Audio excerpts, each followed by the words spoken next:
Listen, it's always a good day when the Brazilians rise up against someone truly despicable. Death. Hi, I'm LadyJenevia, I'm Japanese, and on my channel I talk about entertainment media. I am recording this video before the 2025 Academy Awards, but by the time I finish the editing and publish it, it will probably be after the show has aired. So if you're wondering why I'm not addressing any of the show's results, that's why. Today I wanted to take a quick detour from my usual routine of reviewing finished works of art, usually it's film, but I take the occasional visit to the world of television, and talk about something pertaining more so related to the entertainment industry itself. Why am I addressing this? For no other reason than I find it interesting. About a month ago, I published my review of the Brazilian film Ainda Estou Aqui, which wouldn't have happened had it not been requested by one of my patrons. This patron had also mentioned something about Brazil versus Harvey Weinstein, and I didn't give much thought to it at the time, but then once I published my review of Ainda Estou Aqui, his name popped up again, and I went, hold on. Let me take a closer look at this. And guess what, audience? A fair few Brazilians do in fact regard him as persona non grata, and here's why. If you were born yesterday, you might not know that it's a long-established thing on social media that Brazilians will rally very energetically around whomever they choose to support. In more recent months, there has been an outpouring of love from them for the Brazilian film Ainda Estou Aqui, which retells the true story of Brazilian lawyer and human rights activist Eunice Paiva, the forced disappearance of her husband Rubens Paiva by the US-backed military dictatorship, and how that impacted the Paiva family. The story is also representative of how many other people were impacted by these types of dictatorships and imperialist interference all over the larger Latin American region. If Fernanda Torres wins the Best Actress Oscar, it would be a historic first-time Brazilian win at that awards show in this category. And further energy has been fueled into this support because the first time Brazil earned any sort of Best Acting nomination was at the 1999 Academy Awards for the 1998 film Central Station, which was also directed by Walter Salles, who is the director of Ainda Estou Aqui. And the actress nominated at the time was Fernanda Montenegro, who also appeared in Ainda Estou Aqui as the version of Eunice Paiva later on in her life. Fernanda Montenegro is also Fernanda Torres' mother. Now, I haven't seen Central Station yet, so I don't have an opinion to share yet about Fernanda Montenegro's performance. I did recently publish a different Brazilian film review here on my channel on O Beijo da Mulher Aranha. I'm open to doing more Brazilian film reviews because I was sent a lot of recommendations, but it takes me time to get to things. I'm just a person. I'm not a corporation. Now, you might be wondering, well, what does any of this have to do with Harvey Weinstein? Well, we're getting to that. Fernanda Montenegro did not win at the 1999 Academy Awards. Do you know who did win? Gwyneth Paltrow for Shakespeare in Love. This is when the film history cinephiles have released an audible groan of disdain because You came back just in time. She's about to get it on with Shakespeare. Shakespeare in Love was distributed by whomst? Miramax. And who were the founders of Miramax? The Weinsteins. Yes, Harvey Weinstein gets the majority of the bad publicity, but many years ago, I did a sort of niche passion project video on Some Like It Hot and White Chicks, and during that process, I was reading up a fair bit on the Wayans brothers. And they named both of the Weinstein brothers as being the ones to oust them from the Scary Movie film series that they, the Wayans brothers, had created. And now where are we? The Wayans brothers are returning for Scary Movie 6, and that news was met with a positive celebratory response from film fans, while the Weinsteins are disgraced and discarded. I'm also a James Cameron fan, so I've mentioned probably more than once on my channel by now that one story about how James Cameron almost beat up Harvey Weinstein at the Oscars with his Titanic Oscar because James Cameron is besties with Guillermo del Toro. James Cameron was the one who showed up with the cash money to pay off the ransom when Guillermo del Toro's parents were kidnapped. And James Cameron was not a fan of how Harvey Weinstein treated Guillermo del Toro when he was making the film Mimic. I'm also highly familiar with the story of how Studio Ghibli sent Harvey Weinstein a sword with the message "no cuts" when Miramax was handling the US distribution of Princess Mononoke, because one of the many things Weinstein was notorious for was cutting movies to pieces in the editing process. I'm also very very aware of how he wanted to do something similar to Bong Joon-ho's Snowpiercer, which happens to be my favorite film of his. I used to have a review of that film on my channel, but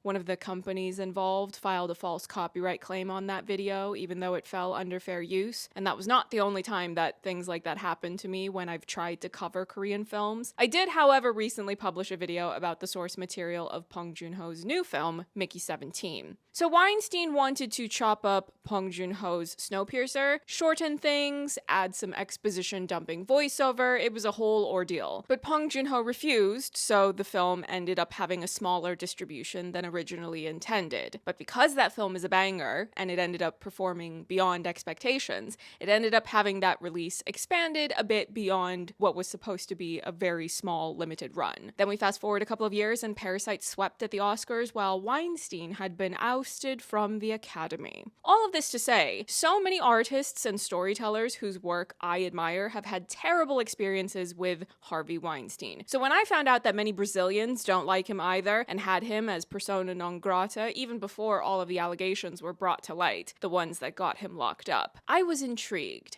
I wanted to know exactly what he had done that was foolish and nefarious enough to enrage Brazilians. And ultimately, it all goes back to Shakespeare in Love and the Academy Awards. Hello?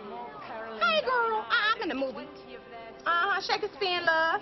So in the lead up to the 1999 Academy Awards, Steven Spielberg's Saving Private Ryan was the Best Picture favorite for 1999. Then Harvey Weinstein began his blitzkrieg. He had already experienced success with strategic marketing campaigns to boost other Miramax films into gaining awards show nominations or even wins. Crafting a narrative around a film or an actor was part of it. For My Left Foot, Weinstein's first big Oscars push, Daniel Day-Lewis, who went on to win Best Actor, appeared in Washington to support the Americans with Disabilities Act, and Miramax arranged a screening of the film for House and Senate members. For the ground part of the campaign, Miramax left no vote unturned, calling Academy members to check they'd received their VHS copy of a film, setting up special screenings, including in a retirement home for Academy members, and wheeling their talent out at lunches, panels, and parties to schmooze with voters. In 1997, Miramax earned their first Best Picture win with The English Patient, and that only increased Harvey Weinstein's appetite to get another one. Shakespeare in Love was nominated for 13 categories, while the aforementioned favorite to win in the Best Picture category was Saving Private Ryan, and that had earned 11 nominations. Mark Gill, who was Miramax's LA president at the time, said that for Shakespeare in Love, we used the playbook for The English Patient, turbocharged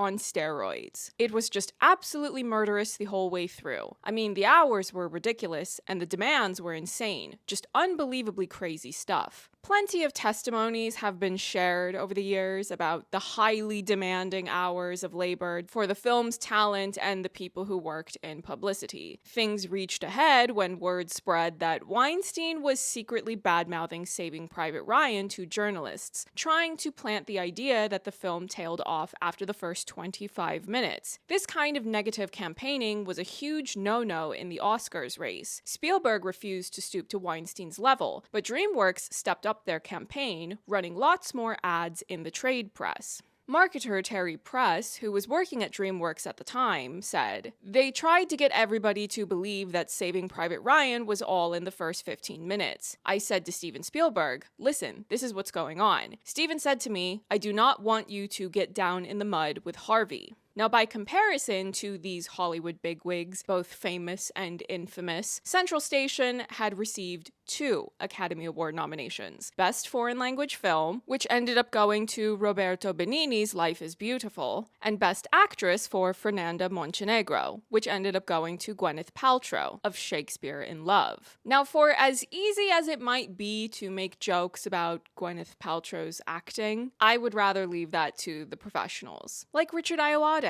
You're literally the opposite of on the edge of your seat. You're so tight. You're like this. You're like, Stop telling me the story. And if we momentarily put jokes aside, to Gwyneth's credit, when the story broke about Harvey Weinstein's pattern of behavior towards women, she was also one of the people to come forward to speak out against him. In an October New York Times story that furthered the deluge of accusations against Weinstein, Paltrow said that when she was 22, she reported for a meeting with the producer at the Peninsula Beverly Hills Hotel to discuss her first starring role in his 1996 film, Emma. During the meeting, Paltrow alleged, Weinstein put his hands on her and suggested they head to his bedroom for a massage, which Paltrow declined. Now, what I can gather from looking at all of this from an outside perspective, Brazilians simply want to have their fair share of recognition on the world stage for their art. And I don't see that as an unreasonable request. I've heard the point made more than once by Brazilians in my comments or on social media that they feel a bit isolated and overlooked in that regard, and even within Latin America, they're largely surrounded by majority Spanish-speaking countries. So I can understand why, despite Brazil being a large country, within the larger global context, they're just asking to be seen and acknowledged, the same as other larger presences in the global art stage. For me personally, my opinion about awards is that they can be a nice bonus, but as long as art is able to be made and people have access to see and experience the art, that's the most important thing. There are Brazilian films I have tried to look up because they were recommended to me by Brazilian viewers, and some of them are not available for purchase on iTunes or on streaming platforms, which poses a problem if they are not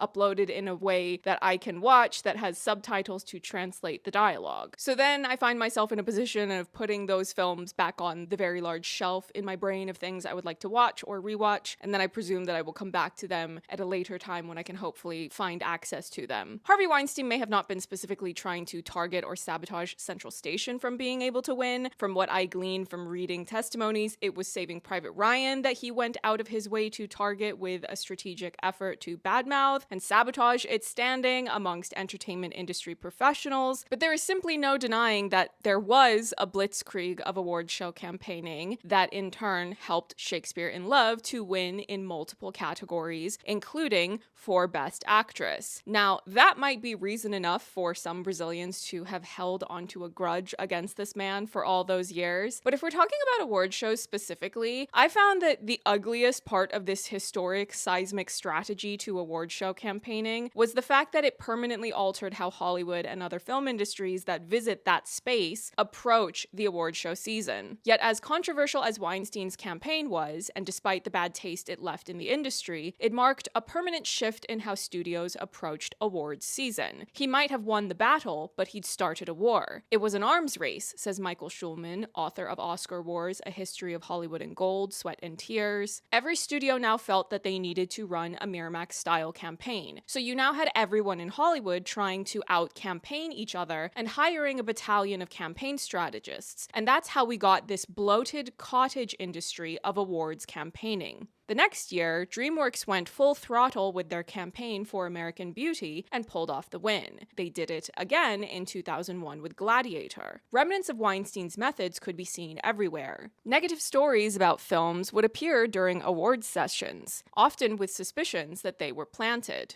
Other campaigning methods continued to prove controversial. When Gangs of New York was nominated for Best Picture, an opinion piece appeared in the press endorsing the film, apparently written by Robert Wise, the director of The Sound of Music and a former Academy president. Except, it turned out it had actually been ghostwritten by someone in the publicity department at Miramax. As a result, the Academy banned any advertising that includes quotes or comments by Academy members. The ripple effects of what this man did can still be felt here and now with how award show season takes place in Hollywood. Carefully timed press can remind voters of a film or performance's merits. For instance, though Barbie was released last summer, America Ferrera popped up for another round of press at the start of this year, a week before the nomination voting period began, much of it focusing on her famous monologue in the film. When the nominations were announced later in January, she had a Best Supporting Actress nod. 25 years on from Shakespeare in Love's shock victory, Oscar campaigning continues to be a fraught and lucrative business. According to The Hollywood Reporter, consultants can earn $25,000 a month in retainer fees, plus expect bonuses of $25,000 for securing a film nomination and $50,000 for a win. In some cases, as much or more is spent on the awards campaign than making the movie itself. According to Vulture, Netflix was estimated to have spent between $40 and $60 million for their campaign for Roma, though they failed to get the Best Picture win. I understand that marketing matters to the success of a film. If you don't properly market a film, much of the general audience that doesn't live and breathe for films as an art form will not know that a film exists, that it's coming out, and when. But what I find to be particularly distasteful about this particular mutation of the business of award show campaigns is that award shows present themselves as meritocracies. Conceptually, they are supposed to bestow flowers on art and artists for being high quality. But when you fall in love with films and you start to do more research and reading about film history, the more you find that there are all these other strings being pulled behind the scenes that push some films towards victory over others. I'm at the point now where I, as a one-woman show with a small platform on the internet, I just prefer to focus on the art itself. If I am not a voting member of an organization that collectively determines the outcome of which films are going to win a particular award at a particular show, the way I see it, that show has very little to do with me. I like a variety of genres, many of which are consistently overlooked for awards, because that space tends to have a very narrow lens of what they are willing to validate. For example, my #1 films of 2023 and 2024 were both comedies. In 2023, it was an action comedy, and in 2024, it was a horror comedy. Some comedies or films with comedic elements do get into that award show space, but by and large, you probably need to be a drama. And I'm not anti-drama. I love lots of films within the drama genre. What, to him? What, to be a whore to a gutter rat? No, wait! I'd rather be his whore than your wife. It's my favorite movie of all time. Yeah, me too.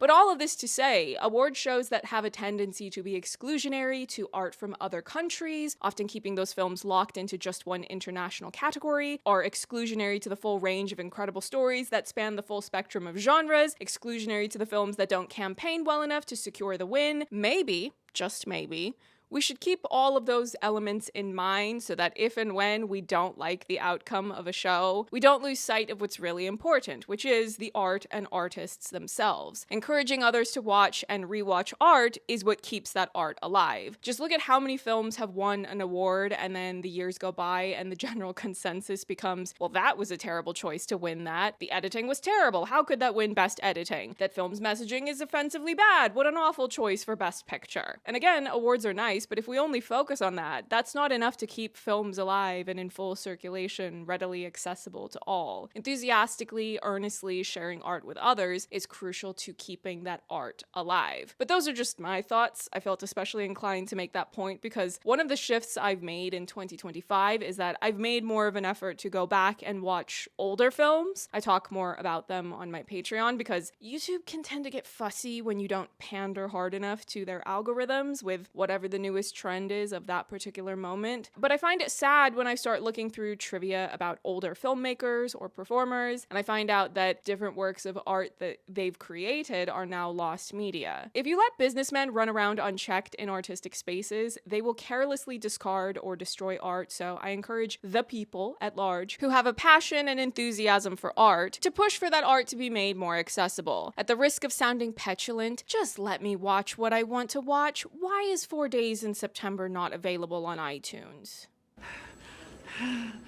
Has the planet gone